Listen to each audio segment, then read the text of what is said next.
Just So, Lane, tell me about your week. oh fucking hell! We were talking about movies, and then you just dropped this shit on me. So I watched two movies yesterday. I watched The Monkey Man. The So Monkey The Man? Monkey The Man. Monkey Man? I'm looking this up. The Monkey Man.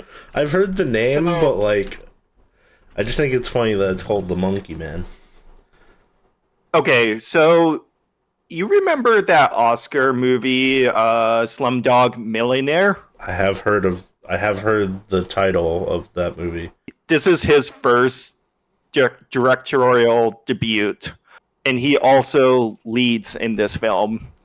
And it's basically a Indian version of like a John Wick style movie, where it's revenge because like the government claim his homeland as religious land, Hmm. so they basically burn his home, kill his mother, and basically he becomes a underground fire known as the Monkey Man.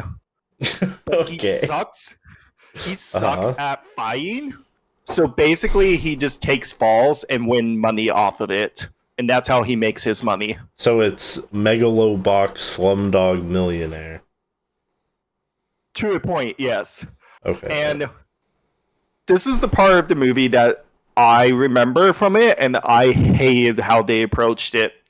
They do this whole shebang of him like taking punches as he works at this at this club that hosts the military leader that killed his mother. That's the person he's trying to kill. Mhm. And so he goes through a religious cult that is helping him train to get better. And he does this whole segment where he's talking about the monkey. There's some Indian religious story about consuming the sun and it burned him and he was punished by the gods. It was stuff that I was like, try my best to follow. And then he Hmm. shows up to the club to get his revenge in the monkey mask. Soon as he shows up, he takes off the mask, throws it off to the side, and then starts the fight sequence. And I went, no, you took off the coolest part of the movie, which was the monkey mask. Wait, so he put the mask on to come in and then he just takes it off? Like Yeah, what was the he puts it on, hops over a fence. The first two guards he see in the front, he just takes off the mask and throws it off to the side, So did they and just just starts the fight. did they just have the Fighting. mask so they could call it Monkey Man? Is that why? Well, They yeah, just because like when he's okay. underground fighting, he hides his identity Oh, by okay. being the monkey man. Yeah. There's like really cool secret shots in the movie. Like one of my favorites was he goes to grab a guy's head and bashes it into the fire extinguisher box.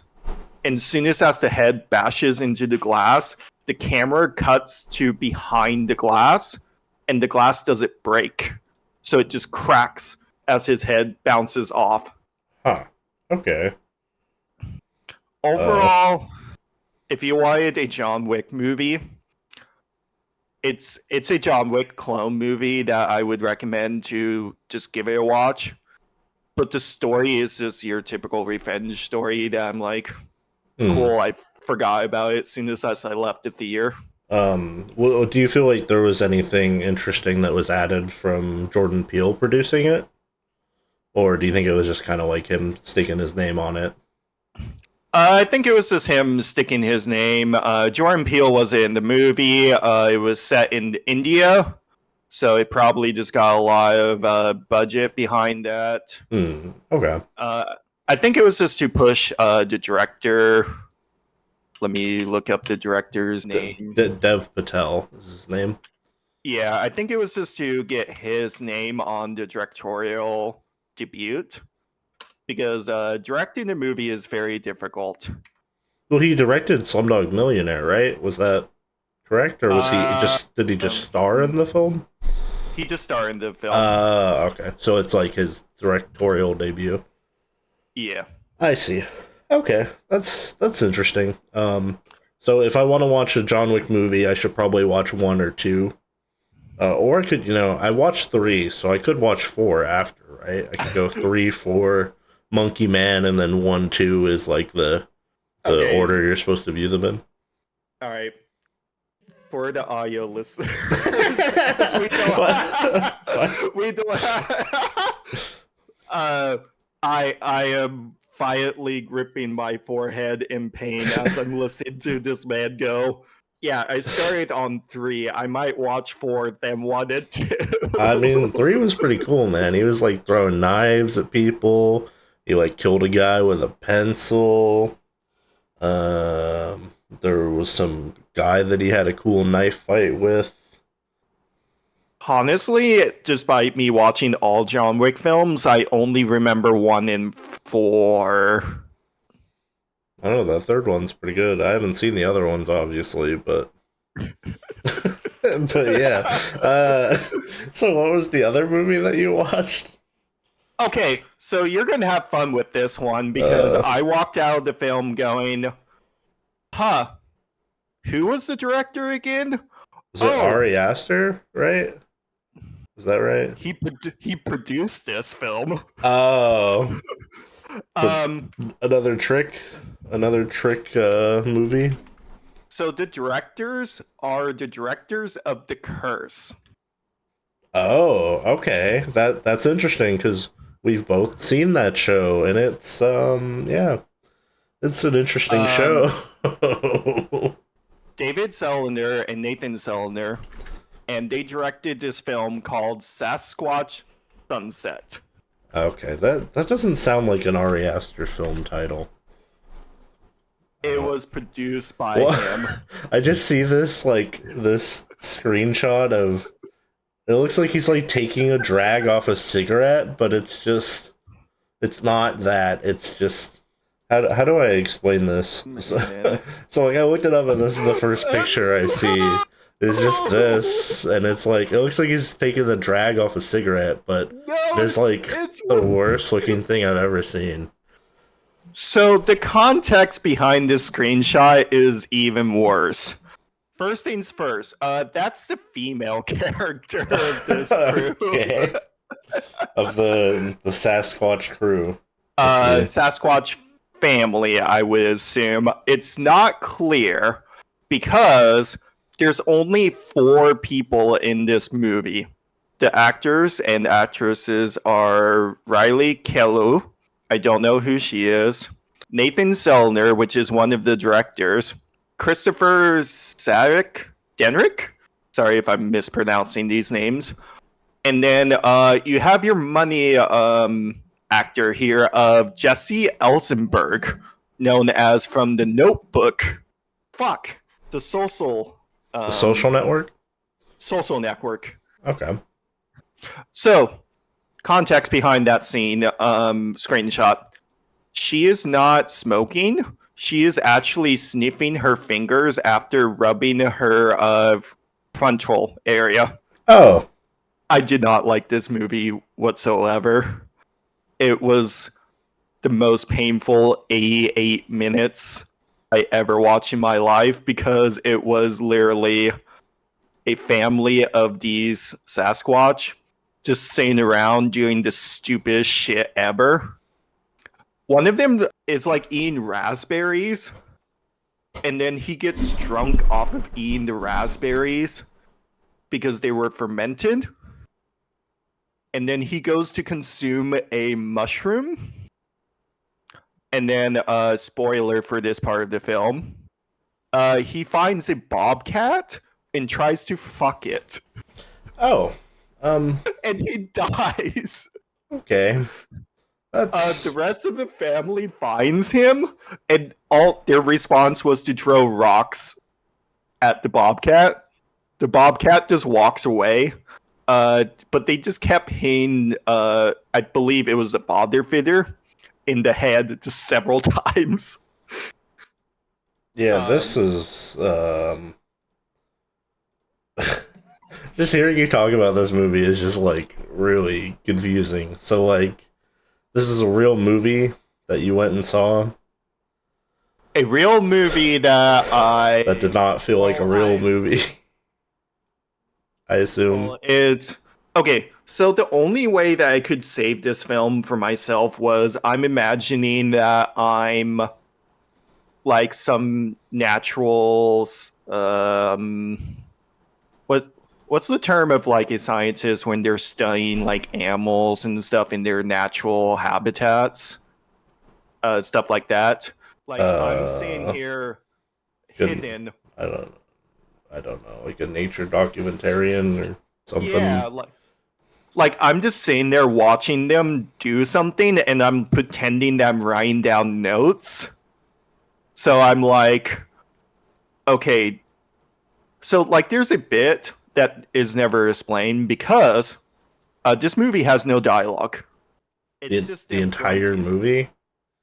The entire movie. It's just them grunting at each other like cavemans. It's just going, hoo, hoo, hoo, ah! So Stuff like that. when you went to see this movie, did you think it was an Ari Aster horror movie? No, Okay. So I went and watched this because the trailer to me was so fascinating of like this is the stupidest shit ever. I have to know what the film is. Like you thought it was like the trailer was like lying to you, like this is not what the film is about, probably. No? Okay, I see. Let me explain what the trailer is. The trailer is like it does this beautiful shot of the landscape. It's like back and forth, back and forth. It has like nice calming music, and then it just hard cuts to the father and the mother fucking as the two kids watches. Well, wait.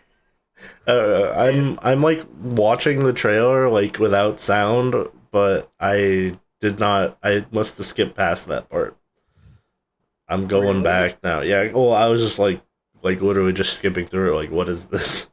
Oh, yeah, I forgot yours. Yeah, so it does like, oh, these mysterious creatures. And then it just fucking. And then it just hard cuts to them watching. That was like a Freddy got fingered bit. That's okay. It's one of those movies where I'm like, how did it get this far?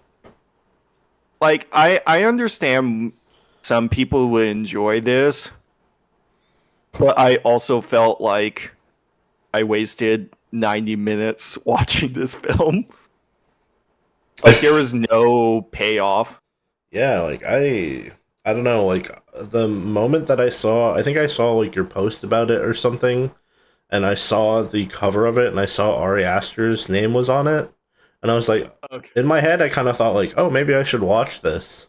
But like if I were to watch it, I would have watched it with like without, any trailer or any idea what was going on, and I probably would have walked out of the movie. I've never done that before, but that's probably what would have happened because I would have been not happy with what the movie is. It's one of those like, okay, I understand it being experimental and stuff like that, but it's just not my cup of tea. So I'm just seeing this screenshot of the finger sniffing. Oh god. So spoilers for the end of that movie. All right, we're spoiling a movie that came out. The Sasquatch Sunset movie, I guess. Go ahead. I don't care at all. Okay, I knew you didn't care. I'm just saying it for the audience. Yeah. If anybody wants to watch this, I would say God bless your soul. Definitely give it a try, but you might walk out of the theater. But okay, so at the end of the film, the father dies through a drunken hallucination And then the oldest son, that was played by Jesse, hops on this log, falls off, and this log gets stuck underneath him to the point that he starts drowning and dies. So it's just the mother Okay. and like the little kid. This is a comedy movie? They just die? They just die in like hilarious ways at the end? Yes, and they also have gross out humor. So like they're pissing everywhere, they're shitting everywhere, they're breast milk everywhere. Um there's a bit in the movie where they discover a road for the first time, and their first response was to shit and piss on it to mark their territory. It's so stupid. Well, as I can see here, the writer Nathan Zellner was really big for his work on Red versus Blue. That's literally his entire IMDb, is that he did visual effects for Red versus Blue. And I remember seeing the trailer for this movie, The Art of Self-Defense. Okay, he worked on some other stuff too. That's like as a producer, so yeah, but still. But he's the producer on a short called The Virile Man. But so at the end, the mother gives birth to a new one, and it's all prosthetic doll-like, and it's the most horrifying thing I ever seen. It's just like absolutely terrifying looking. And so they go and they discover a new building. They're like looking around. They're like, "What is this building? We don't get." And then they just look up and they see this wooden. So like the Pacific Northwest has those wooden statues that people carve out of like chainsaws and stuff. What's like the Paul Bunyan one? Is that one wood or no?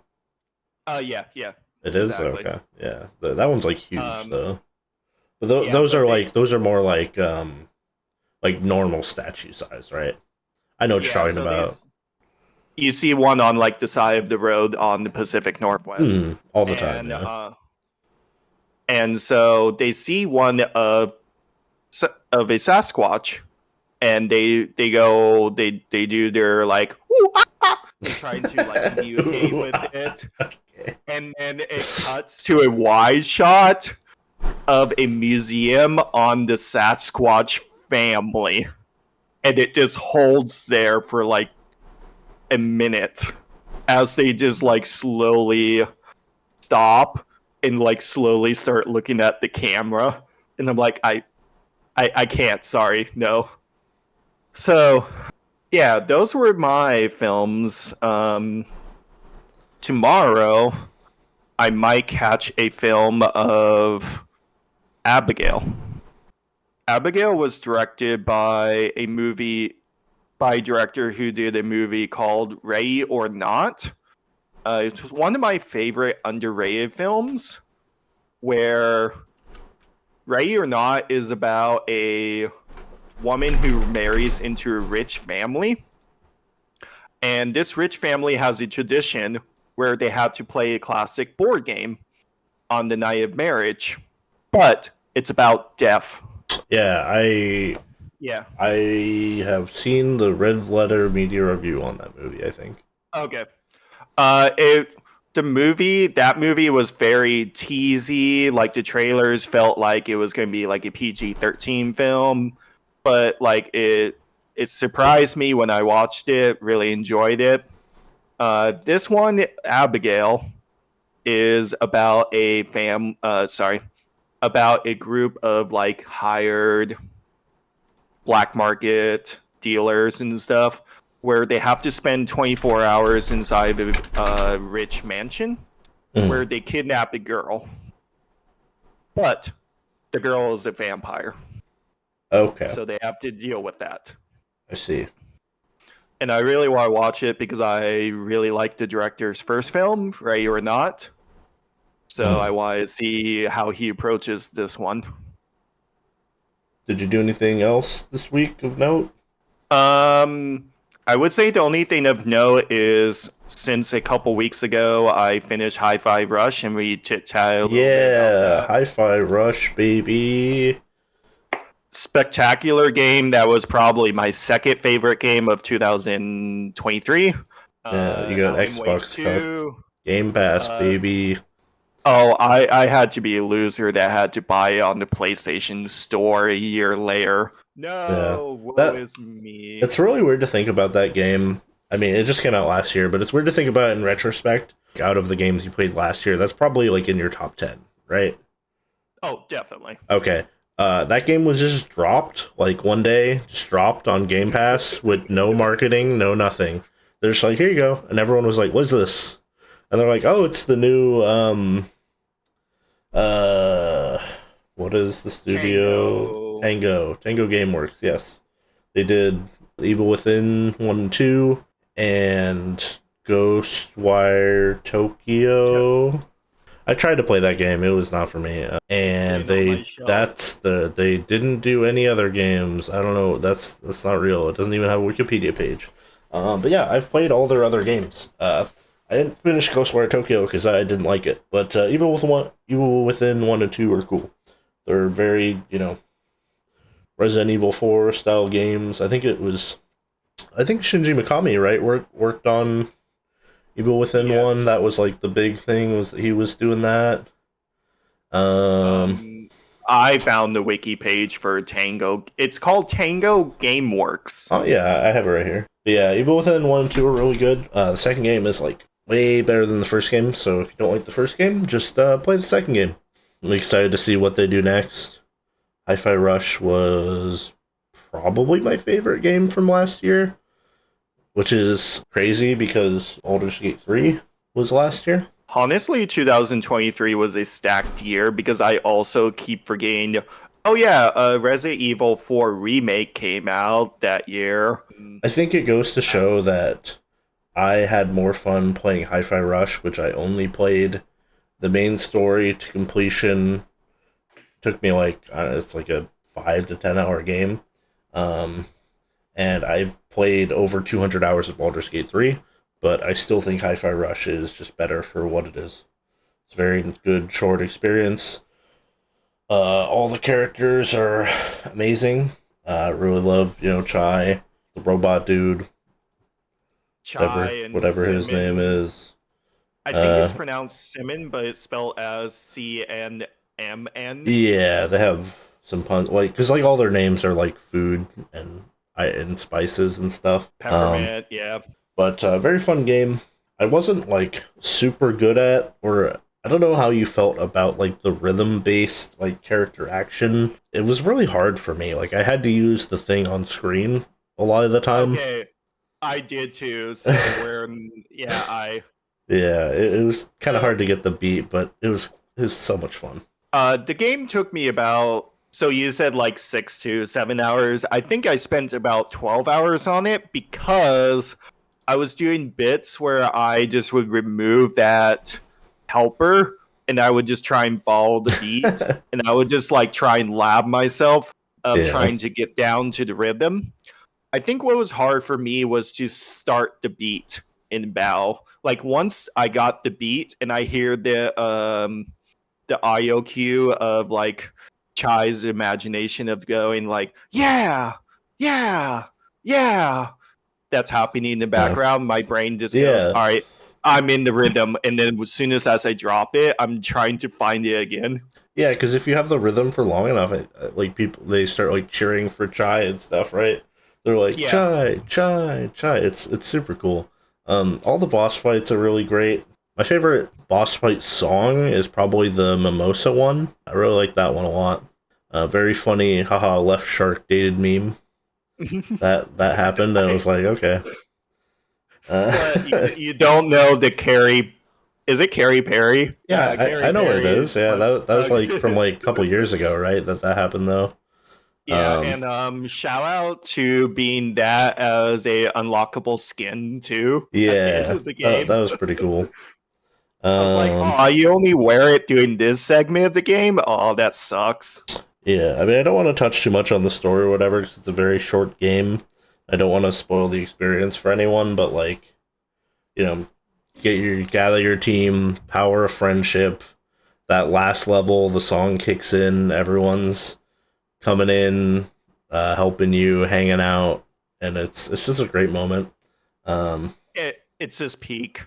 It's so good. Like, and that last boss fight's really cool too. It's really fun.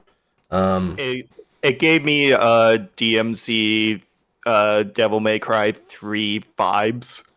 Yeah, I think one of the cooler mechanics that I haven't seen in any of those other types of games, which I haven't played a lot of character action S games really, but like the counter assist move where you do a counter and then call an assist to do a counter attack is so cool. That's probably like one of my favorite things in the game because it's really neat. That was really cool, but it was also really hard for me to pull off. Last part about that. So I felt really stupid by going like, huh, what's with all these little black and green snails everywhere that you would just find randomly? Oh, it's the Tango Gameworks Yeah, logo. it's like their logo. Yeah. Like just so many little fun details. The decaf coffee joke was great. Them copywriting arrows. Do you remember what Corsica's password was? I forgot. I think it was just password. But Okay, I was like, she's like the head of security at the company, and her password is password. I was like, it was either password or like the classic 1 2 3 4. Yeah, it's weird because I mean I did play that game like a year ago or whatever when it came out, but that's all great. I think it has one of the coolest like world designs I've seen in a long time because like they have one of the things that they do to help you get the beat is they have the entire world move in sync with the beat, and that's just like really cool looking. And Chai just snapping his finger every other beat. You have AO8 doing the bop stuff. Just spectacular. Yeah. And I did do what you told me to do, which was play it with the streamer mode on so I can listen to the OG soundtrack. Yeah. In house. If you ever listen to it, they are kind of similar. All of the OG songs that they make they're like kind of aping off or like trying to copy the songs that they are. So if you were to actually listen to the soundtrack, you would be like, "Oh, this song's similar to that one." Let me see if I can find the copyright music, right? Yeah, because you'll probably notice some of the songs. I looked it up earlier today because I was talking to my friend about it. Yeah, who is like a music nerd, and I was like, "Oh, what do you mean? There's only like 7 copyright songs, and 2 of them is 9 Inch Nails." Yep, and one of them is Black Keys. Yeah, that one. So yeah, that was interesting. But yeah, I definitely plan in the near future to do a replay with this copyright music, just see the difference.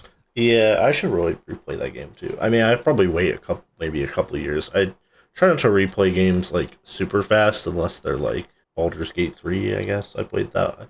I mean, I never beat it a second time, but I got pretty far a couple times. So did you play anything else? I'm not going to talk too much about it because I know you're going to hop onto it soon, I would assume. But I got back to the grind. Persona? Yeah. Persona 3 Reload, yeah. I don't know when that's going to happen. Probably soon. I mean, I can't just play it on Game Pass, because I don't have a PlayStation 5. $1, play the whole game. What's that game cost? $69.99 for a remake of a PS2 game? Is that right? Unless you bought the special edition. Did you buy the special edition? Yes, of course. I need. It came with like the Aigis figure, right? Yeah. Yeah. I wanted to buy that too. I'm sad. Like last time I bought like a special edition was like Strikers, Persona 5 Strikers, and it wasn't very good. And it also didn't run good on the Switch, so I think I returned it And then I think I sold my Switch because I was tired of games not running So- well on it. Let me slightly correct you there. It was the light switch, the handheld version. Well, I mean, if you use the normal Switch in the handheld, it would be the same, right? Yeah. And that's like half of what the Switch is, right? The whole idea of being able to take it anywhere and be the guy who plays on the bus and has the music, you know. What's worse, the person that's playing? The Apple. Are you gonna say Apple Vision Pro, Lane? Is that what you're gonna say? No, I was going to just complain about people who listen to TikTok videos without headphones on, but no, you one up me with. I would. That. I would tell you how I feel about people who use their phones in public without headphones, but they're like I can't really say those things without getting in trouble. So we're just gonna move on from that. They do it all the time. Because the things I would say are not okay to say. So anyway, do you want us to get banned on our first episode? That would be a pretty good record. I mean, already I think with the way the podcast is, clearly the long-term goal, right, is to get a cease and desist about the name. That's going somewhere, right? Like pretty quick, considering it's just the name of a movie.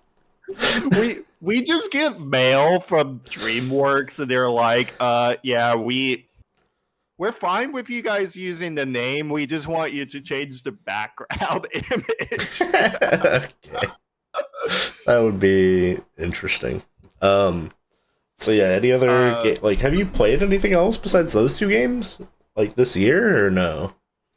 Oh, this year I keep forgetting it's been April. Wow, my memory's bad. It's like 2 days from May or whatever.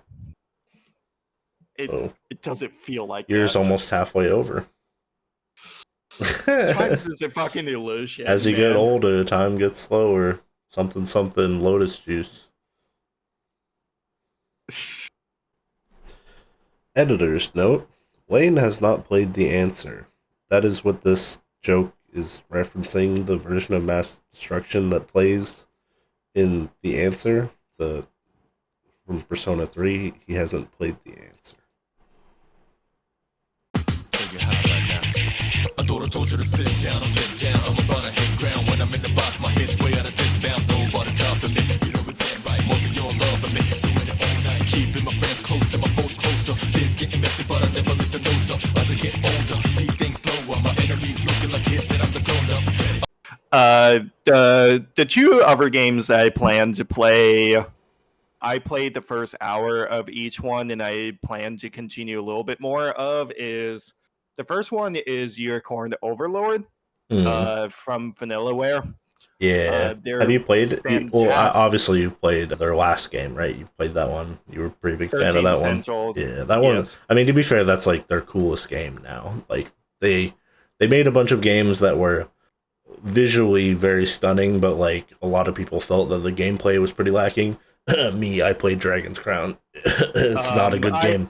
I played Odin's Spear, and that was not the strongest either. Yeah, but like that game seems really cool. You know, He's gonna get the Yakisoba pan, and he's gonna fight the robot. And yeah, I don't know anything about that game really.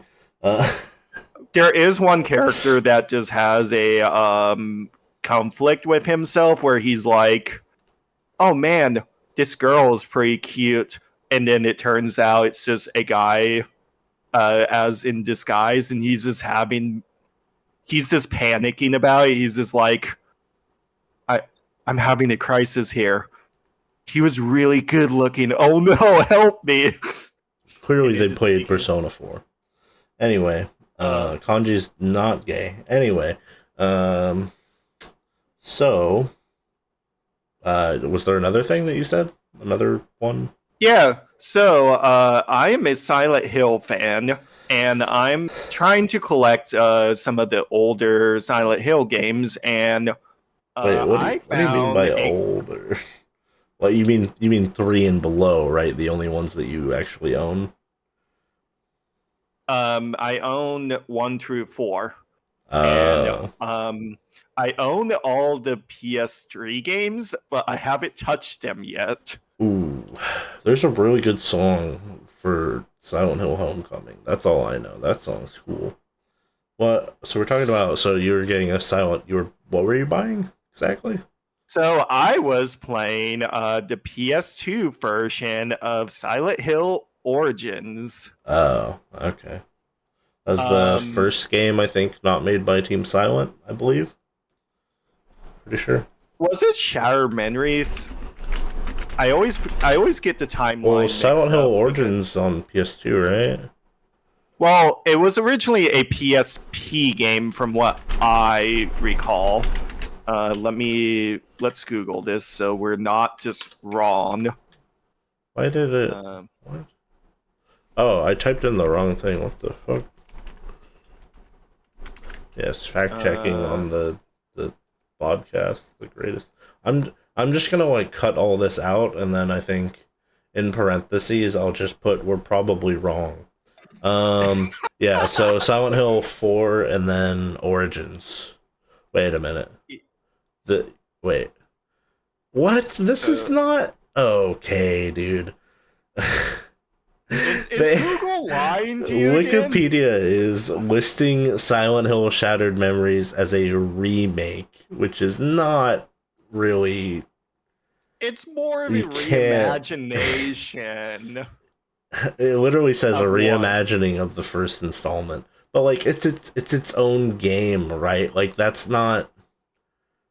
That's Yeah, that's and, like a twist in the game, or whatever.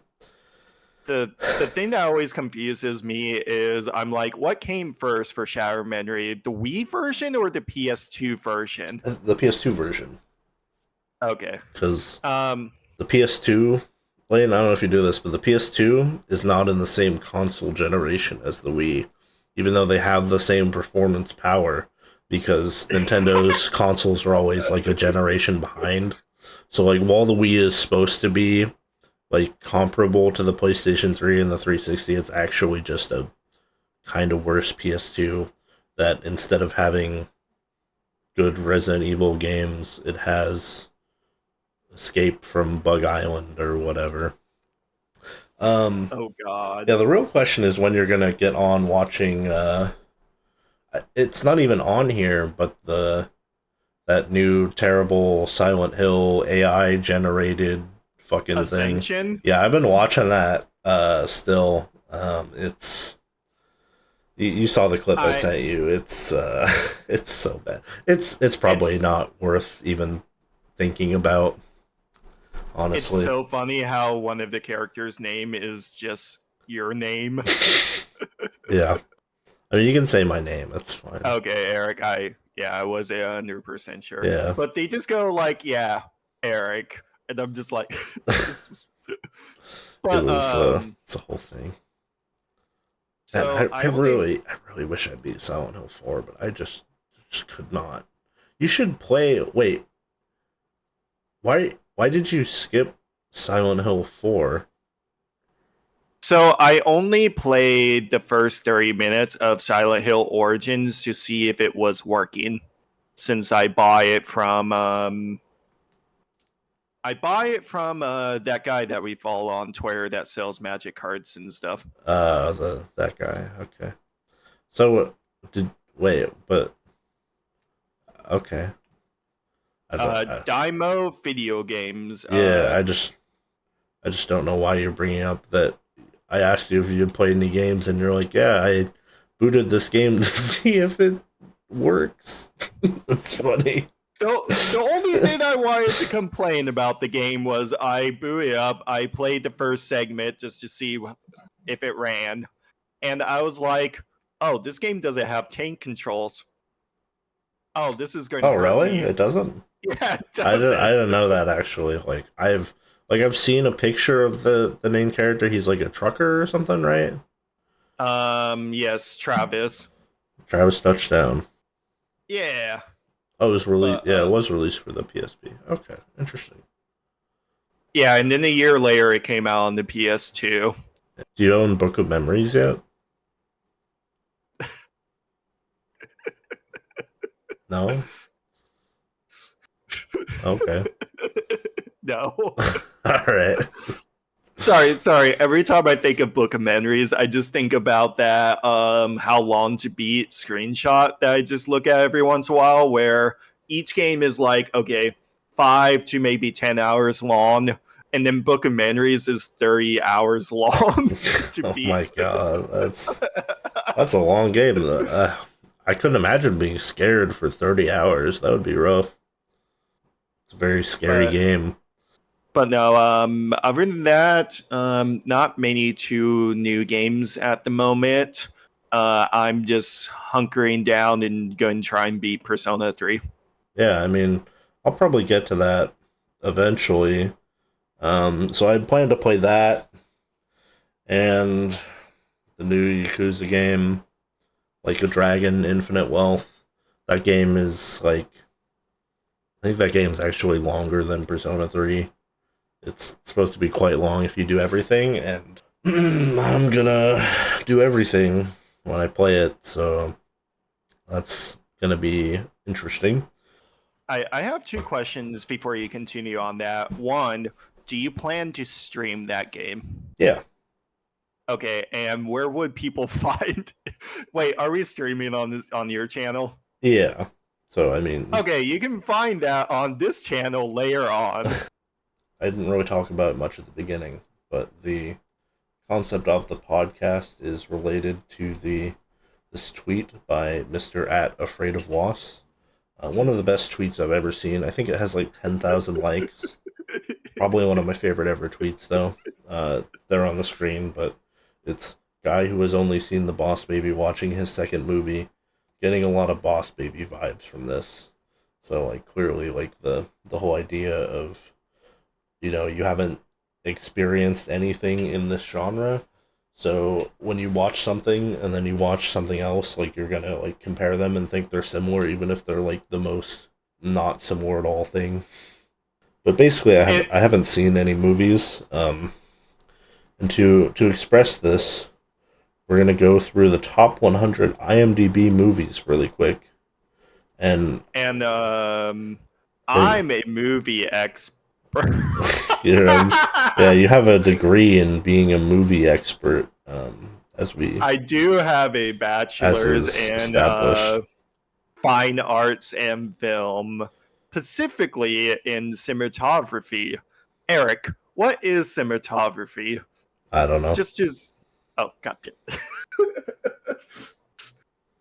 Basically, it's how you use the camera and lights in films. Okay, To simplify that. wow, But yes, movie. Um, so we're gonna go through probably not 250, but probably the top 100. And just to sort of explain how many movies I haven't actually seen. Yeah, I wanted to ask you how little you guys sold out for and what it feels like to have no soul and a black heart. And when will Ellen be guesting on your very gay show? I can't believe it. They hate the show. Yeah, and they think you're gay. We have to do something. So, out of the top 250 IMDb movies, Lane, how many movies do you think that I've seen? What is the number? my number is 13. Okay, I actually have more than that. I have 22 movies. Okay. Yes. Okay. I felt like I lowballed 13 a little bit, but Oh, I didn't want to overshoot it. You're kind of right and you're kind of wrong, because if I were to remove all the animated films from that, I would have there's like 9 animated movies that I've seen on here, so it's like 13 live action movies. Okay. Were there any ones that like you were like unsure of that you thought I might have seen or something that you want the answer to? But not Green Book though. That's a surprise. Okay. There was one that I just saw here that I'm like, Here's my amazing tally work that I did. Did you ever watch Mad Max Fury Road? No, I didn't. Oh, I thought that was one that you watch. No, I haven't seen that one. Yeah. You never seen Blade Runner, right? Not the original. No, I've seen the new one. The new one, and I don't think the new one's on this list. No, I don't think it was either. Which is Uh, fair because I watched that movie and I couldn't tell you a single thing that happened in it. in Blade Runner 2049. Yeah, I couldn't tell you a single thing that happened in that movie. So I'm gonna go through a couple of the ones that I've seen that aren't on my top 25. No, number 14, Inception. I watched Oh. that in psych class. We watched that movie. I don't think I had seen it. I'm pretty sure I hadn't seen it before, but we watched it in that class. Let's see, going down That's- here. Okay, that's really funny because I watched that movie for the first time last year. Nice. Um, Spider-Man and I Across the Spider-Verse. That's not on either of my top 25 lists. I've seen that. Not really that surprising. You definitely knew that. We talked about the first movie, so I've seen Wall-E. I feel That's- like that's a movie? everybody- Yeah, it's I one of feel those like movies that came everybody- on a lot when I was younger, and it's like, yeah, I've seen it a couple times because of that. There's some movies that you're just scrolling away, and I'm just like, you never seen that. No, so well, I mean, I'm not discussing any ones that are on my top 25 list. Oh, right. I've okay. seen Toy Story. I've seen. Okay, this is tenseful because I've I'm seen like, Toy Story 3. this is tense because I'm like, wait, don't some know. of I've these movies seen- can be on your top 25 list. Yeah, I've seen Up. I watched that movie. I think I cried at the start. I don't remember. Haven't seen very many movies.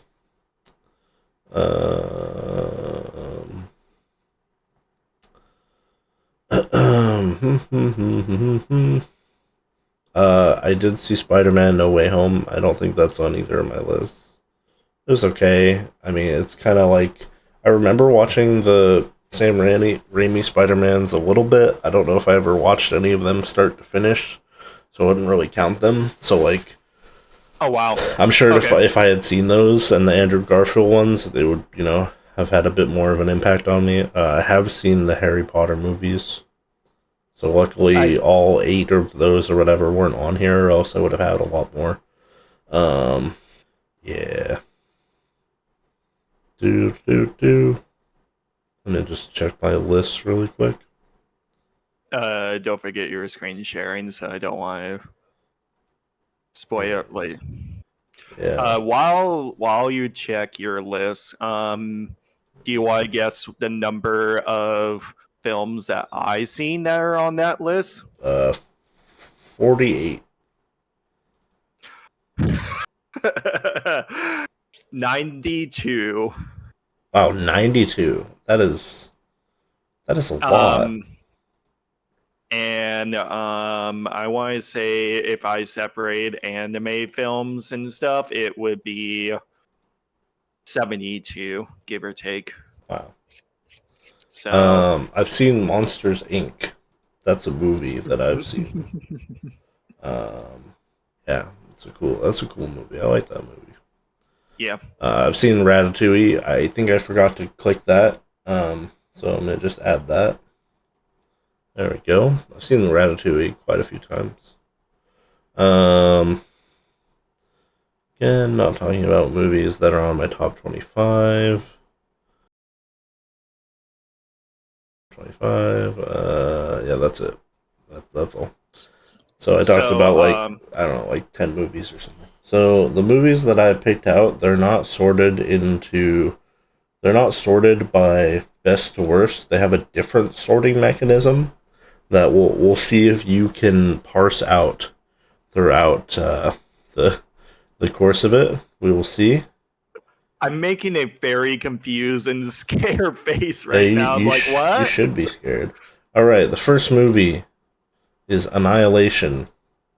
As you may remember, we watched this movie in the theater together. It was a pretty cool movie. Spectacular. Very good. And Didn't he come out with like some shit movie recently? right? The director? Is that? So he just released last year. He released Men. Oh no, he was the guy who made Civil War. Okay, yeah. That's that's the I thing just heard watched about. Civil War a couple weeks ago. Was it good? I personally liked it. Okay, I yeah. liked it. Well, yeah. The biggest thing about that film was people were like complaining about like everything but the film. So So a lot of people were saying, "Oh, I wanted it to be more leaning to the right, to the left, blah blah blah blah." And I was watching it, and I went, I liked how it focused more on the war journalists of the movies, yeah, and that's what I wanted from the film. yeah, that's cool. So yeah, this is a very good movie, very cool science fiction movie. I really like.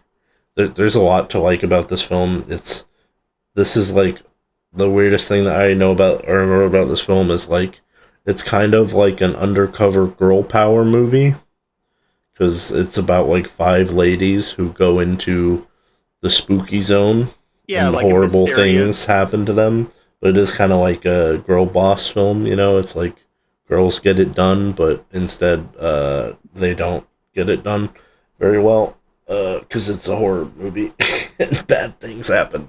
Yeah, great film. I don't know what else to say about it. The bear thing is fucking cool. The bear and was there also an alligator, or was I just thinking it's no? I think they're like combined together, maybe. I'm not sure. It's we watched the movie when it first came out, and I haven't rewatched it. So, but I also that finale at the lighthouse still haunts me to this day. yeah, it's really something. Movie number 2, damn Jordan it. Peele, Us. Somehow I still haven't seen his other movies. I thought this movie was really cool though. I feel like a lot of people kind of see this as what was the movie that came out after this one? Nope. Nope. Yeah, I feel like a lot of people see this as the weaker of the 3. I wouldn't know. I've only seen this one. Although Okay. I think Jordan Peele is a cool director, and I like some of the things that he does with this movie. The overall story is a bit wild, let's say. It Mhm. goes into a direction that is almost so fantastical that it becomes silly, but I was kind of there for it. I thought this movie was neat. I liked the Hands Across America, like symbolism stuff. It's been so long. I like the bit where the family's like, Siri, call the police, and it just plays And fuck it plays the fuck the police. yeah, that was a pretty good moment. Yeah, there's like a twist in the movie near the end that I thought was cool. I like that. I'm happy that you say you really like this because I, as somebody who watched all of his films, I think Us is his best one. Oh, really? Okay. Despite a lot of people saying that his other ones, like, I have a lot of people say Nope is his best one, but I think that would be a conversation that we would have later down the road when you watch Yeah, all the others. yeah. That would be like a cool segment we can do later where we just talk about his 3 horror films. Yeah, that'd be cool. So this is the film Sorry to Bother You. Yeah. I don't. Yeah, did we see this movie together? Right. This is another We one did that we saw. not. We didn't. Okay, Yep. we talked about it after. Couldn't really tell you that much about this movie. There's a twist at the end that is pretty phenomenal. David Cross plays like the white voice right on the phone. Yeah, there's That's that bit. that's like a fantastic bit. Why are all these people just hanging up on me? Well, you sound like a black person. What? Yeah, that Yeah, you have scene to- was like that was one of the first scenes I saw in cinema where I was like, holy shit, they're just saying some stuff. Yeah, pretty cool movie. It's interesting now because at the time of seeing it, I had never worked a call center job. I now have worked a call center job, so I think if I were to rewatch it, I would get a little bit more out of it. Maybe That would be really funny revisit for you. I can make one of those videos where it's like real bank robber rates Grand Theft Auto 5 and how accurate it is, or something like that. But it's for Sorry to Bother You and working at a call center. Call center. Yeah, that's pretty funny. Horse penis. So Let me just pull up the next one. The next one was Black K Klansman. This was this it was Spike Lee, right? Wait, hold on. You skipped one here. Oops. Whoopsie. It's fine. This one was A Quiet Place. We did watch this one together, right? I want to say yes. I'm pretty sure. I just looked up A Quiet Place, and A Quiet Place Part 3 came up. Is that coming out soon? Anyway, Yes. this movie It's a pre-sequel. is it's pretty cool. I feel like the sequel kind of lessened the impact of this movie a bit because I think it worked pretty well as a standalone horror movie. It was nice to have a horror movie where the entire movie is so quiet because like every little thing becomes terrifying and every little thing becomes a jump scare, but it doesn't feel like, like those like terrible like Blumhouse movies where they jump scare you and play like the big piano sound every time. Dun dun dun dun. Yeah. There's little bits of the movie that they set up that are really interesting. I think one of my favorite scenes in the movie, although it's like kind of hard to watch, is the part with the nail on the step, where that is like that's like you see it and you know it's coming and you're like, not. Yeah, they keep cutting to the nail. They do a little bit of like, she missed the nail, but then she's about to run back. Oh no, is she? Oh, yeah. Obviously, almost none of those were on the top 250, but like I've never seen like Alien or Halloween or Friday the 13th. Yeah, I've seen Leprechaun movies. Oh God, when I was a young kid, I was a kid that was absolutely terrified of horror films. It wasn't until I got into college and everything that I just went, you know what? Horror genre overall is a really cool thing. So I just went. And that's how you got over your fear of like dolls, right? I kind of refuse to watch Chucky for that reason. That's okay. We can watch the Annabelle movies. For the content. Let's go. You get like one of the dolls and you have to keep it in your room while you watch it. So yeah, this movie, it's been a long time since I've watched this one. It is kind of similar to Sorry to Bother You in the fact that I don't remember too much of it. I know Adam Driver is in the film, and the character that he plays is pretty fun. The main guy, John David Washington, is pretty great. I remember in particular, there's like the scene where he's like on the phone and like he's pretending to be like a white dude. That scene's really good. It's a movie about him like going undercover to like infiltrate the KKK, pretending to be a white dude. I think they're part of like the police or something. I don't exactly remember. And I'd love to give this a rewatch sometime. Yes, and question: was this the only Spike Lee film that you seen? Probably. Okay. I have a bad feeling we're going to watch the remake of Old Boy someday. Well, I have seen the NBA 2014 story mode, a Spike Lee joint. Does that count? Whatever year it was, I don't remember.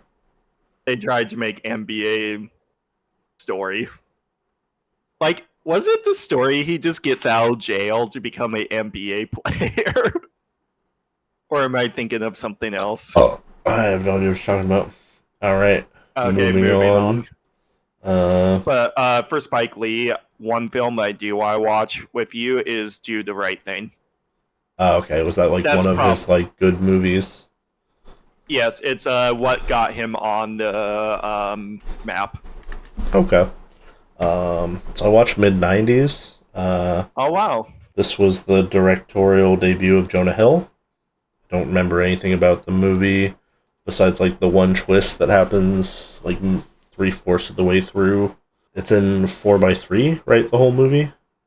And yes. They do a really good job of like literally just getting the atmosphere of the 90s. I feel like more than a lot of movies that try to emulate it. Like they really tried. And I think everything from how the film looks to like the sets and the characters, I think it's really hard to tell apart from movies that came out at that time. Trying Also, to the think. kid actors were really good in this Yeah, film. yeah, they were good. And from what I understood from an interview was those kids never acted before. At least the side characters. I'm not sure about the main kid. Yeah. This is like one of the only movies I think that's on here that's like a slice of life movie. It's kind of weird. It's interesting. Coming of life is the term that you're thinking of for films, I want to say. No, I'm just gonna say Coming slice of of life. age. I guess it's a coming of age film, but I think it's more about the setting than about the main character. Honestly, Oh, definitely. yeah. Yeah, I really like the 90s gayer vibes. I don't know how you're gonna feel about this one. I have A Star Is Born. Is the next movie that I have on here with Lady Gaga and Bradley Cooper. It's a good film. It's a really good film. I just was not expecting this to be on their list. I remember watching it in a theater by myself at the last showing at night, and I don't know, the movie kind of like got me into it. I really like the song in the film, like the big song. Let me Like see if the I can- theme song. Yeah, let me see if I can think of it. Yeah. It's like the I believe can't. Lady Gaga got an Oscar for that song. yeah, probably. But I did cry watching this movie, I think, near the end. It was just me, like, in a crowded theater, just like, in a theater alone by myself, just sitting in the back, just crying. It was really weird. Was it the scene where they were like in the truck and that moment was about to happen? I think that's the scene where you were like about to cry, right? I don't remember. I think it was near the end. Okay. I don't remember though. I know there was one big dramatic moment where it was very terrifying. The song is really cool. Like, I don't really like pop music or country music really, but the song, it's called Shallow, is pretty cool. Pretty cool song. Also, just the overall story was just fascinating to watch, and you never expected Lady Gaga to be an actress, and a good one at it too. Yeah, she was pretty good in the film. I don't know if Bradley Cooper was any good, but she was pretty good. Bradley Cooper was okay. Anyway, the next film is Ari Aster's film, Hereditary. This was sort of like his directorial debut. Technically, he made a short film before it. It's really interesting. It's a really interesting film. I almost kind of feel like that's my favorite of his because it's so crazy compared to these ones, like the other ones that he's done. Yeah, I haven't seen the new one, Boo is Afraid or whatever, and I definitely haven't seen that Sasquatch movie. Probably not going to watch the Sasquatch movie, I don't think. No. Wait, what was the one before Bo is Afraid? Hereditary. No, Midsommar? Midsommar, right? Okay, I was like, what's the one that everyone liked, but I didn't really care for?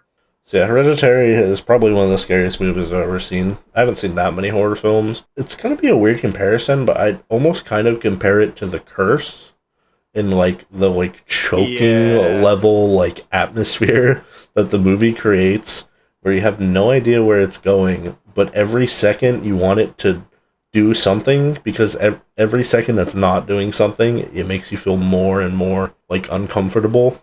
Sense of uneasiness. You feel anxiety watching the film, and then when stuff does happen, it really does pay off, and it's worth it.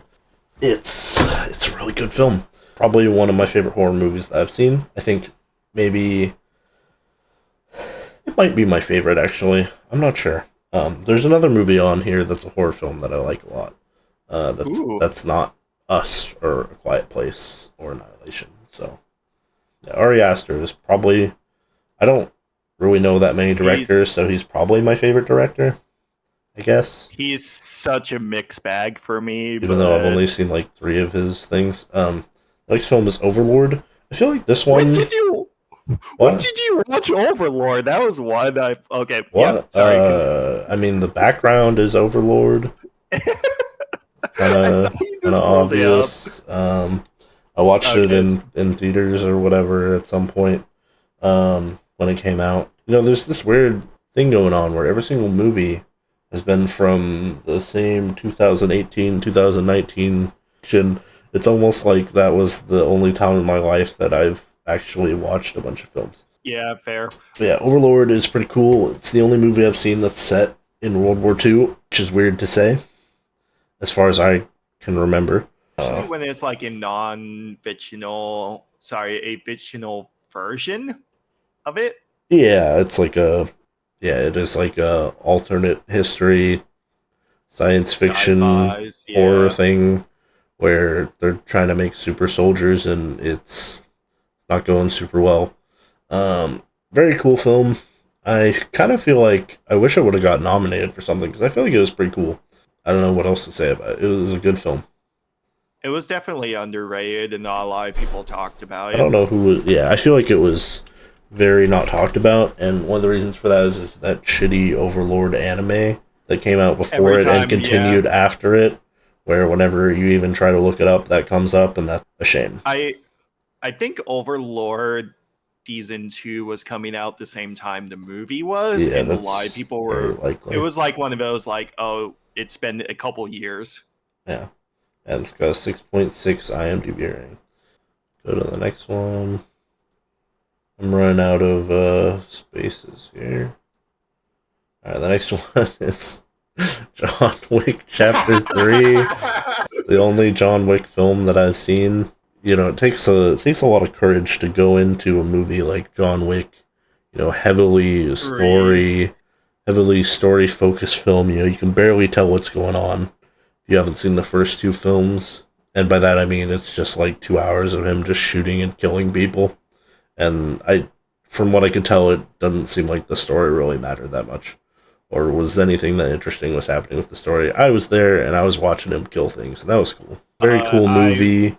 He's gonna be Shadow in the new Sonic movie. Oh, true. I do also think of Keanu Reeves slightly different as an actor because I am playing through Cyberpunk right now, and Johnny Silverhand is a man. He's a crazy man. Crazy man. That's for sure. Yep. All right. Okay. Yeah, there we go. So this ends the. Okay, so let me go. This list right here is pretty much all the movies that I've seen in that 2018 to 2019 area that I put on here. There were definitely a lot more that I watched. You know, I watched a lot of great films like The Happy Time Murders, great film. The one with the puppets. I watched a bunch of other random movies that were not very good, like that one. So yeah, that was the whole thing. So unfortunately, if I hit this, it'll show two movies. So I think we can just do double if needed. we can do this like one more time. So Frey Got Fingered. One of my favorite comedy films. John Green. You know, they paid him a bunch of money so he could shit out this terrible movie. It's kind of a joke. Like, it is like its own.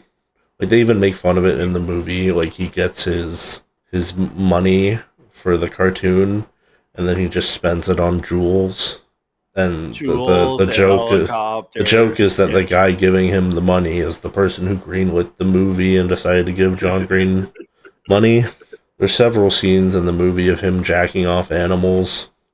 Many other iconic scenes include the backwards man scene, the sausages, the running gag of the little kid getting the shit beaten out of him, and he just goes, "I'm okay." That one's a really good like note because there was a thing where at the end of the movie that kid gets like sucked into the back of an airplane, and so their solution to that was that they resubmitted it, and they had ADR of the kid saying, "I'm okay, Dad, I'm okay," despite him going through like getting like the Incredible movie, like sucked into a jet, like a jet turbine. Wearing a cape, yeah.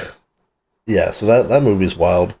I think my other favorite scene is like the proud one. That one's pretty good, where he's like, "Make your daddy proud," and he's like, "Proud." Oh, we can talk about that movie for days. Yeah, there's a lot to talk about. That is probably the best film ever created, except for Kung Pao Enter the Fist, of course, which Oh, is damn it. an even better film.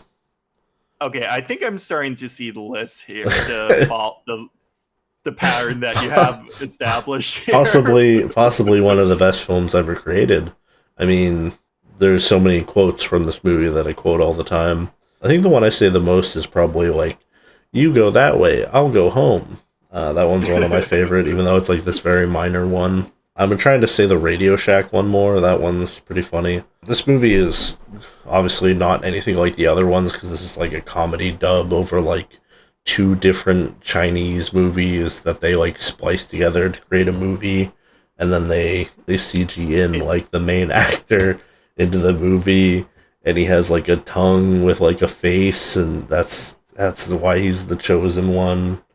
It just works, and it's fascinating to see how it works. I think after rewatching it recently, there's a lot more slow moments than I really remember. Like, I would say there's only a good bit like every couple minutes, but it's enough to get through the film.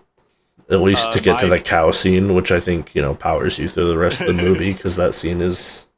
Oh, it's cinema. Kino. We trained him wrong on purpose as a joke. Yeah. R.I.P. that guy. Your fist to my face style. But I am in due for a rewatch because it's been a hot minute with that one. Oh, I have a wound there. This could be good for both of us. Yeah, it's wild. It's going to be a... Oh, okay. The next movie is Holes. And Halloween Town? Yep. Okay, hold on. I'm going to hijack this for a second. We finally hit the first film on Eric's list that I have not seen. Holes or Halloween Town? Halloween Town. You haven't seen Halloween Town? I have not seen Halloween Town. I know what I'm suggesting. Halloween Town, baby. Oh boy. See, we've kind of entered into the section of movies that I watched as a child. Holes being one of them. I watched this one quite a bit as a child. It's a pretty cool movie. It's got Shia LaBeouf, right? He's the main guy. Young Shia LaBeouf before he became an internet meme. Before he made the biggest mistake of his life, and that was deciding to be in the Transformers movies. I mean, that was probably like his best like financial decision that he's ever made. But yes, it was. I mean, it's no Disturbia, but he had to collect those paychecks. Anyway, Holes is a really cool movie. It's probably like one of the best Disney Channel original movies because it's almost like a real film. Like, people got guns and they can die, kind of, and there's a lot of interesting characters and story going on. They flash back a lot to have like this fleshed out world, and it all ties up at the end in like a really cool way. I really like that film a lot. When I was a kid, I always wanted to know what that jar thing tastes like when they hung out under that boat. It tastes like milkshake. Yeah, or no, that's the onion actually. It's like the onion. The jar is like peach tea or something. It's like 100-year-old peach tea. You'd probably die if you drank that. I don't know why they thought that was okay. I always wanted to try that when I was younger. I just always wanted to know. I don't know why, but when I was younger, I was stupid and I thought like the onion actually tastes like milkshake, but it was just an onion. I don't know why I'm so stupid. Yeah, that movie's cool. Next movie that we have is Halloween Town. This was one of the... So Wayne has not seen this movie because, he's uncultured. I always seen trailers for it every time, but I just never got around to watching it. Yeah. It was always like, oh, we're doing it on Friday night, and I'm like, I would say with my parents that night or something. I would say it's kind of like the anime or the like live action equivalent of like Scary Godmother is probably what I would compare it to, except it's like a Disney Channel original movie. So like it's about like these children who their mom is like a witch. For some reason they go to Halloween Town. which is like a place that's like filled with like witches and warlocks and skeletons and stuff. I don't really remember the plot. There's like 5 of these movies. She has to help her grandmother save Halloween Town from evil forces. Yeah, I only remember Halloween Town 1, 2, 3, and then I think like 4 was like a different Return to Halloween Town or something like that. Oh, I fucked it up. I was right. Okay. I fucked it up. Oh, of course it would work like that. I'm stupid.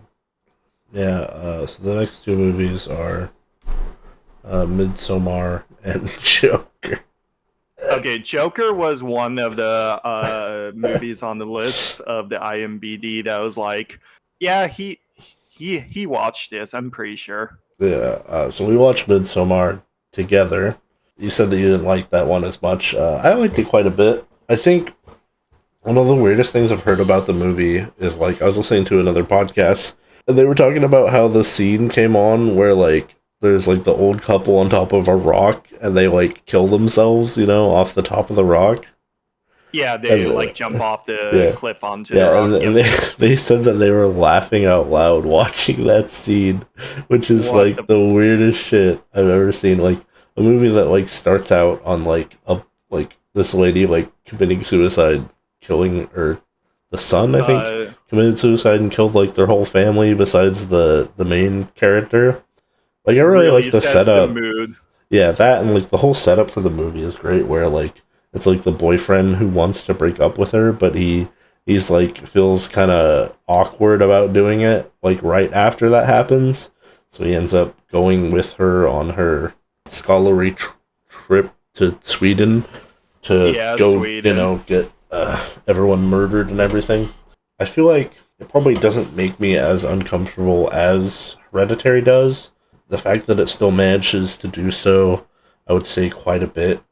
And it's like probably like the most well-lit movie possible because of like the whole thing where like the sun is out for like 20 hours or something a day.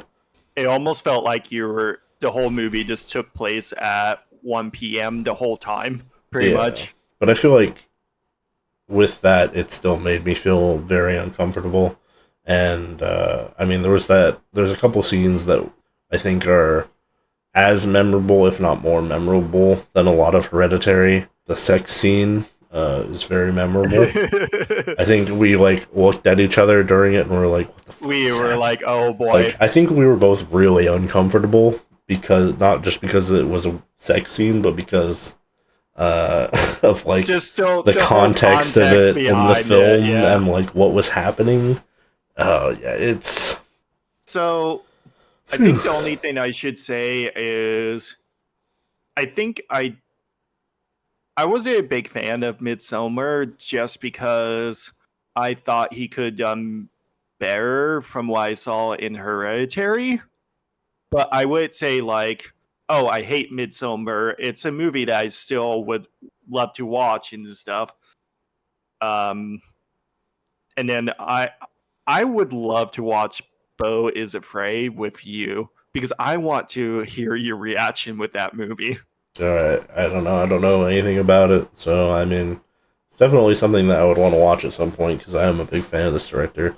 I think the biggest thing for me is like I really love both of these Ari Aster films, but I don't know if I would want to even rewatch them because they like how bad they make you feel and like the anxiety that they give you, like it doesn't feel healthy to watch them. You know, it feels like I'm gonna have a heart attack. I do want to watch Midsommar's director's cut. Oh, there's a There is director's that. cut? Is there like more scenes or something? Yes, from what I understand. Okay. Joker is a movie. Yeah, I heard that this movie is like a ripoff of other movies. Like Taxi Driver and King of and- Comedy. I wouldn't know. I haven't seen those movies. I did, either. however, watch Joker. I gotta say, after watching Joker, I think my biggest takeaway is that, you know, all I have are negative thoughts. He does a little dance on the stairs. I like how that's on the cover. It is a very good iconic scene. I don't think I've seen Joaquin Phoenix in any other movie, but I thought he was pretty good in the movie. Apparently, he's in Gladiator. Oh, he's in Boo is Afraid. Wait, is that him on the cover? Yep, that's him. He's the main actor in that? Yeah. And he looks so different. That's so weird.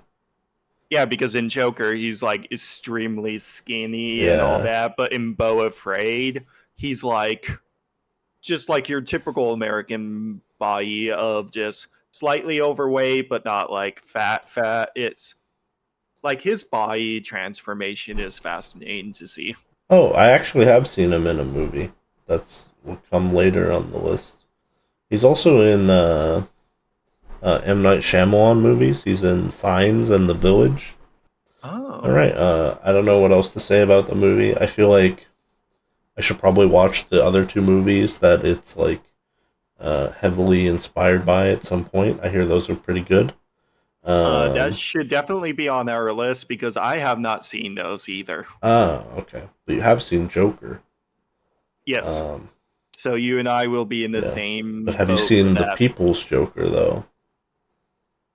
That was showing at my movie theater at the Music Box couple days ago, but I just never got a chance to go.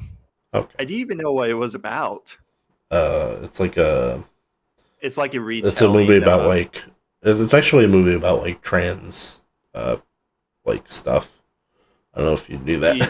That's kind of what it's about. Like, that's why like there was a bunch from, of people in uproar on Twitter because like they thought it was the sequel to like people who don't know how to use the internet or are just stupid thought it was the sequel to the Joker movie. No. And then those people just got no. Those people who post like that guy who's like, I'm the Joker, baby. Oh. I don't really know what else to say about Joker. It's like a piece about a guy and he goes crazy, and I kind of wish it wasn't called Joker. I kind of wish it was just its own thing, because I mean that's what King of Comedy and Taxi Driver are, right? But now it's the DC universe that's not tied to anything else. Well, I guess it is tied to the Batman, right? Because it's like it's supposed to be that character in that universe or whatever. This is the cut scene that has there's a cut scene that has the Joaquin Phoenix Joker in it. That was supposed to be like part of the after credits, but they cut it. I think it was, and then like I watched it, and like you can't even understand what he's saying, and it's like a terrible scene. Anyway, on to the next film. I did the wrong one. The next film on the list is The Shining. I have the wrong one on here. This is Making The Shining, but I have this one on here. The picture is cool enough, and we know it's The Shining. Yeah. Did you know that I've seen The Shining? I was unsure, to be honest, because I thought The Shining was one of those films that you just reference a lot, but never seen it. Well, I have seen Ready Player One, right? So it's kind of like I've seen The Shining. No. What is that one tweet about, like the CG or whatever in The Shining? So, can you preface this for me again? Yeah, so the tweet was somebody watching a YouTube video where the guy was a special effect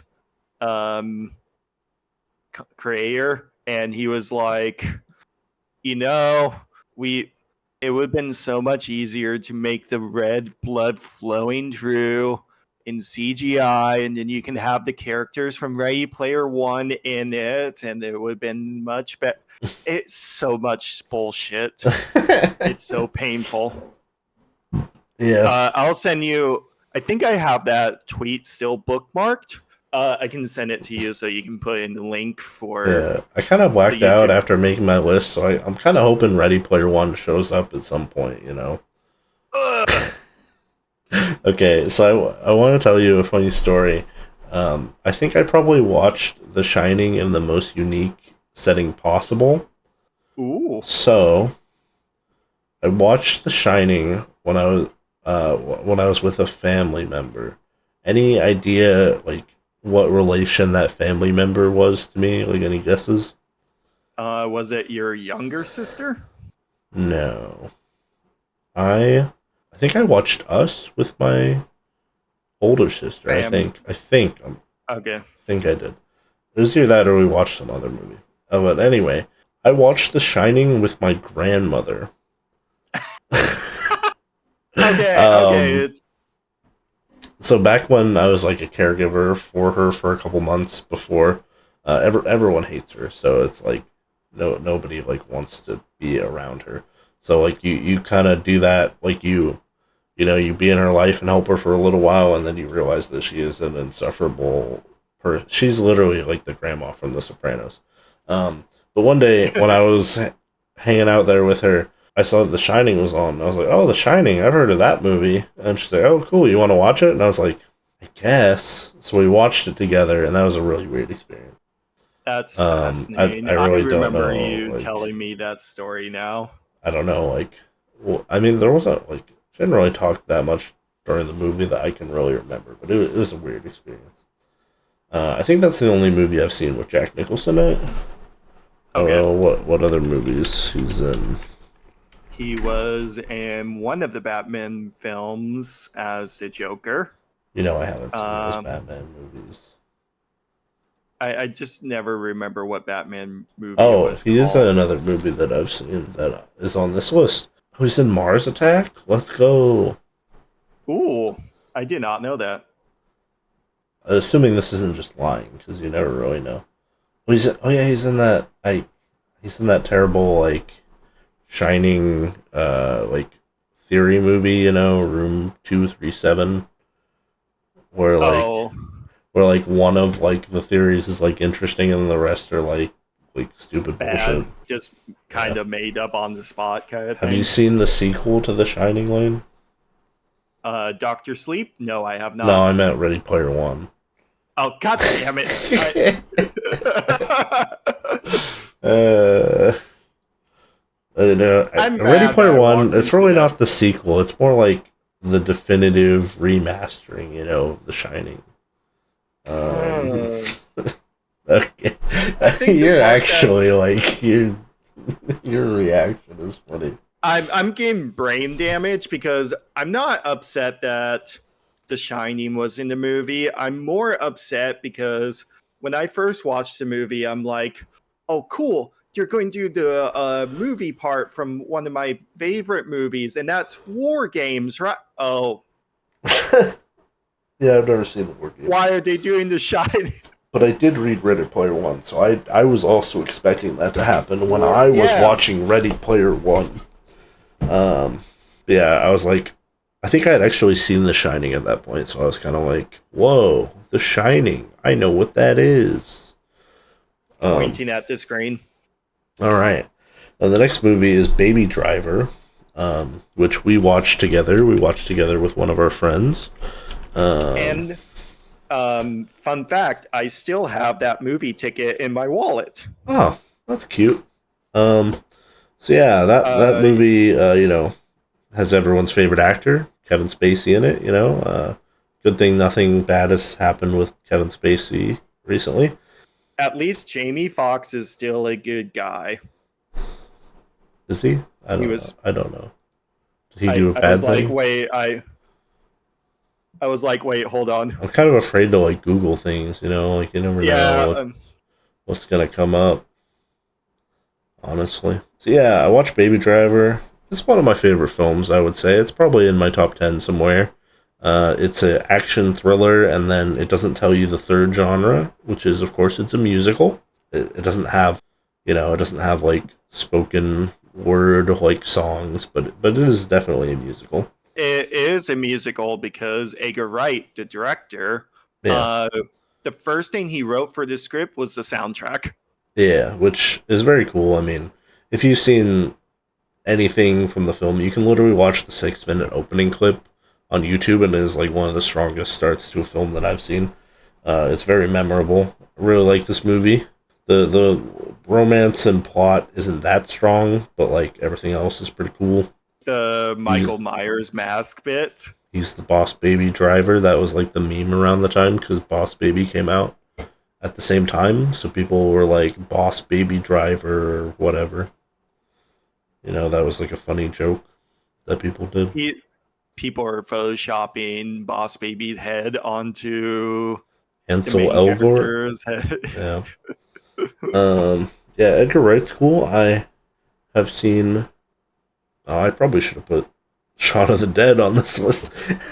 I've seen. I forgot. I forgot about that movie. I've seen Shaun of the Dead, and I've seen the one that he did after that. It was pretty The good. one with the cops? Yeah. I always forget what that one's called, but did you know he did a trilogy of Yeah, those? yeah, I know. Yeah. It's Hot Fuzz. Because the third one is The End World's of the End. World. Yeah. Yeah, the world's end. Yep. I know. No, the third one's Scott Pilgrim versus the World. It's a weird trilogy, but you know, it works. Yeah, it was weird how they brought Michael Cera into it at the very end, but that was very brave of them. Yeah. I hope they come out with a sequel to this movie one day because it's cool. It's got some cool action scenes, lots of cool driving stunts, much cooler than the Fast and the Furious. I listen to the soundtrack every once in a while. Yeah, the soundtrack's I- cool. They have like that one Run the Jewels song. Isn't that the one that they play in Invincible too, right? I want to say yes. Yeah. Have you ever seen the music video for that one? It's pretty cool. It's just like a bunch of like guys in suits in a courtroom. It's really weird. I have not. Okay. So, Eric, I was about to type in Baby Driver, and my brain You typed just in Boss started Baby? type Boss Baby. Yeah. Yeah. So the next two are so I couldn't remember all the movies that I've seen because I have a very bad memory. So I may have put a couple movies in here just to mess with Lane. I'm not going to say which ones they are, but there's at least one, you know, that could be coming up soon. That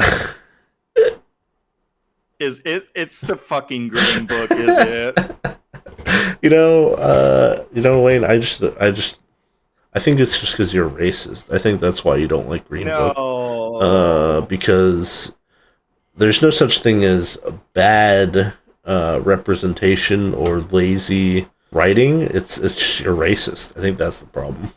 Do you have anything to say for yourself? Did you get a degree in racial theory when you were at college, or no? No, Oh, okay. You just have gonna the be- like game show buzzer noise go off. It's gonna be really hard to do that Boondocks idea that I was thinking about if you don't have like a African American studies degree, because it's gonna come off a little like we don't know what we're talking about, you know. Uh-oh.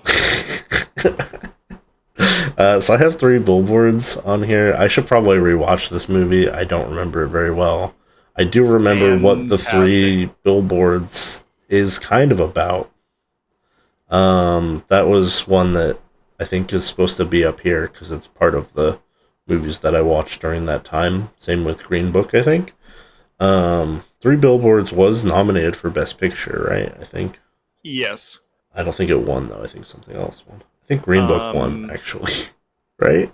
No, I believe we had this discussion and we got the years mixed up.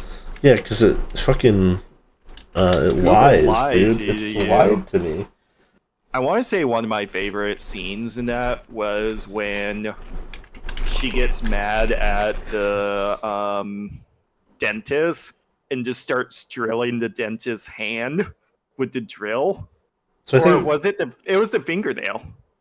I don't remember. I literally don't remember this scene. I remember the scenes with the billboards where the guy's like driving, and then I remember the scene where there's like a guy who gets like horribly burned, right? And I remember Yes, that, and yeah, that's the pretty fire. much it. I can't remember Mhm. anything else. So back on the best picture, what beat 3 Billboards was Shape of Water, right? The Shape of Yeah, Water. it came out a year before Green Book. That's that. So we have 5 more movies, so let's keep moving. I should probably rewatch this movie. I'm definitely going to rewatch Green Book. I think I'm going to override the rules and we're going to watch Green Book every episode from now on. I'm just rolling my eyes at that. Do this. We're just gonna just reveal the next 5, I think. Yeah. All right. So. Okay. I'm going to try and ignore all the others. Let's just go to the first one over there. What's that one that I don't recognize? Yeah. This is A Few Good Men. Okay, that's one I haven't seen. Okay. So these 3 movies right here are movies that I watched in school. A Few Good Men we watched in my law class, I think. This is A Few Good Men is the You Can't Handle the Truth scene. That's what that's from. Where it's like a guy like Jack Nicholson is in this movie and Tom Cruise. I just realized there's another movie that is that I think I watched in school. I thought A Few Good Men was a different movie, I think. Kill a Mockingbird. We read that book and watched it in English class. So we're just gonna skip past that. I don't know. I don't really remember the movies that well, besides like those important scenes. His name is Atticus Finch, and the guy died. He was like climbing the fence or something. Anyway, so Hotel Rwanda is... That's one I have not seen either, so... It is... Okay. I don't want to get this wrong, so I'm not gonna say it. I'm just gonna read a little bit from the plot synopsis. Is this like a historical Yes. style? Okay. It is based on the Rwandan genocide, which occurred in the spring of 1994. And it's about this guy who tries to save his family and a bunch of people.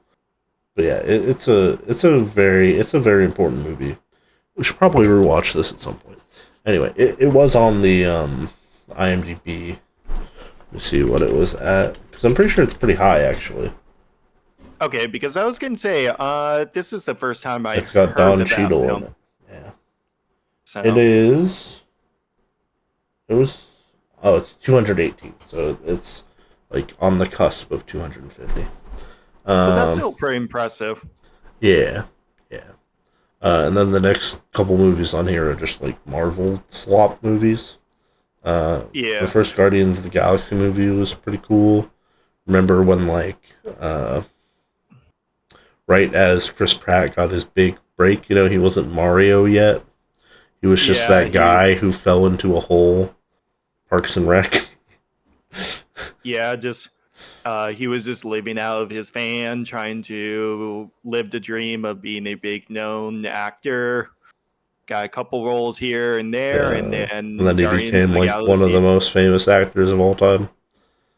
Also the most memeable. And he's Mario. And he's going to be Garfield next month when that movie comes out. Oh, okay. And then, I do like the story of Guardians of the Galaxy. I've actually played the game that came out. It's a pretty cool game. I really think that out of all the Marvel characters, I do think that the Star-Lord Guardians of the Galaxy stuff, from what I know of it, is cool. Yeah. I like Star-Lord's story with like his mom and dad and stuff. I think it's pretty interesting. Did you ever see I haven't seen the 2 or third 3? one. I haven't seen the third one. I've seen the second one. Okay. Because the second one was with his dad. Yeah. Okay. And I've seen Avengers Infinity War. That was kind of a weird movie for me to watch because I didn't see the first 2 Avenger movies. And I also haven't seen... most of the Marvel. I didn't see any of the Captain America movies. I think I saw the Iron Man movies. I didn't see the Hulk movies. I saw Guardians 1, but not 2, I think, before I watched Infinity War. Honestly, you didn't really miss too much in the sense of context. No, I missed a lot. Oh, okay. From the movies that I watched, I didn't know who Hawkeye or Black Widow or Captain America or Bucky. The only Thor movie I watched was the first one, which did not provide very much context. I really didn't watch very many of the movies. I think it was still pretty cool. Thanos, he's a cool guy. He's a big purple guy. He's twerking. He's got the Thanos car. Should have aimed for the head. Who played Thanos? Because he Fortnite. was like Thanos. I just said Fortnite. Fortnite. Josh Brolin. Yeah, sure. Some guy. What? I don't know. Wait, he was the kid from the Goonies? The Gooning? The Goonies. The Wait, you never Gooning? seen? Wayne, we watched the Goonies together at your house. Right, yeah, because I forced you to. Yeah, it's I not. was like, it's you not a haven't very good seen- movie. It's. It was Wayne, I'm sure you have placed, fond memories for it, just like I have fond memories of Halloween Town. You know. Okay, fair. Yeah, that's pretty much it. I'm trying to think if there's anything else. So yeah, this is the top 25 live action films. I haven't seen any movies at all. 23 of these are from 2 years where I was next to a theater. 3 of them were from movies that I had to watch for school. 2 of them are like Marvel slop movies. 2 of them are like haha funny meme movies, and then like 2 or 3 of them are movies that I watched as a child. So yeah. Okay, I knew there was Movies. going to be 1 or 2 films that I haven't seen that was going to be on your list. I was not expecting Halloween Town to be one of those. Yeah, it's on there. I don't know. It probably should have been Sky High instead, but Oh man. so what we're gonna do, Lane, is we're gonna flip a coin. All right, Lane, do you want heads or tails? Let's go with heads. Okay, it's heads. So you get to pick the first movie, Lane. What is it gonna be? Wait, I'm picking the. Oh god. Yeah, because you won the flip. Okay. Let's do. 7. 7. Okay. It is number 19 on the IMDb. 1995. Drafted by David Fincher. Okay. So we're starting with 7. Okay. So yeah, before the next time we do this, which I don't know when we'll do it again, we'll have both seen 7.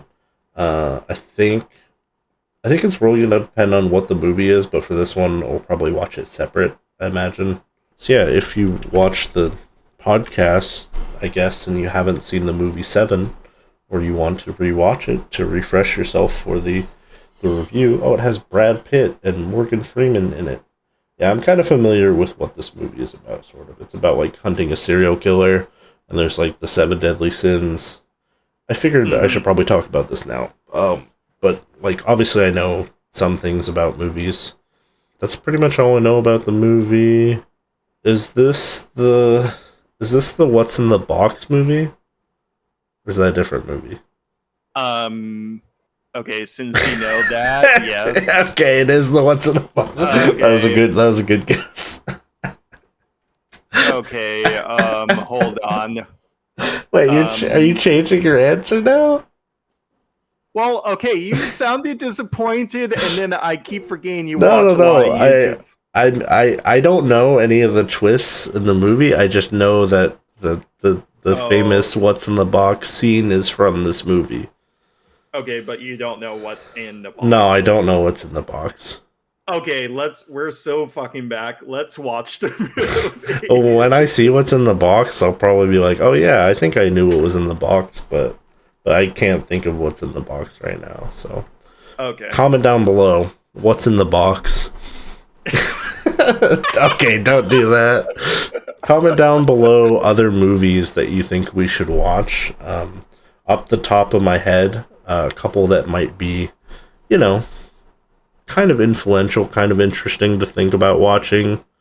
Shawshank, Schindler's List, Godfather, maybe Lord of the Rings. I've never seen Lord of the Rings. Pulp And, Fiction, Fight Club, The Matrix will probably be in the future. Terminator. Silence of the Lambs.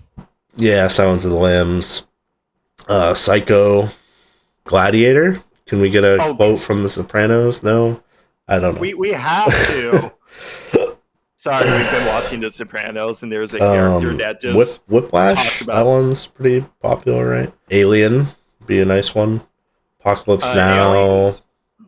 Aliens is a horror film I want to watch that I have not seen. So Yeah, Old Boy, the non-remake, I think. Star Wars.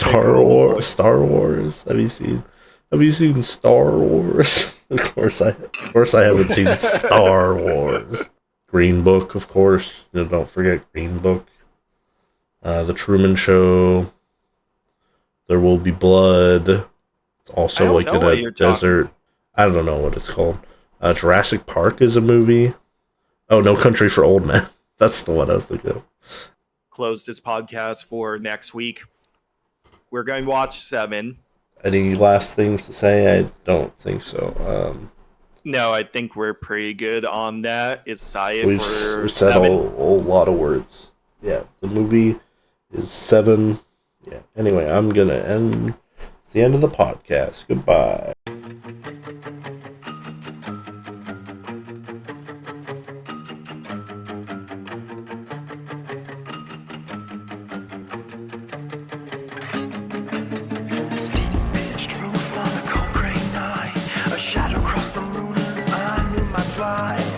Somehow I felt the pang of your hunger. My will to resist was pulled out from under. Hair stood tall and I began to shake. My blood coursed strong as you readied your tank. I nodded once and that was all it took. In a blink you were over me and my world shook.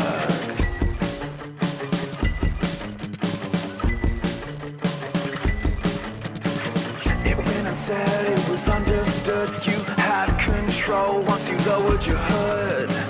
My pulse quickened to impossible speed. Your fangs sunk deep and you began to feed. Now I just can't hide. Spellbound and mesmerized. You got me hypnotized. Spellbound and mesmerized. I'll give you what you want.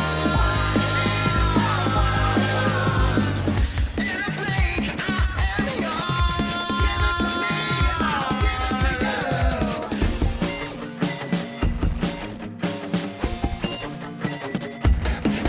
with a slash and a squeeze, it's my turn to feed. Unspoken promises with mutual need. She whispered to me as our blood mixed. You're the seventh son of the seventh son. Your fate is fixed.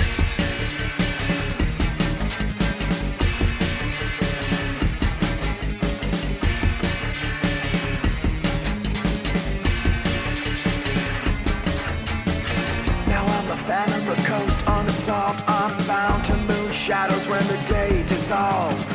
Surely no bullet, no wooden stake could ever end this bond that refuses to break. And now I just can't hide. Spellbound and mesmerized. You got me hypnotized. Spellbound and mesmerized. I'll give you what you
Bye.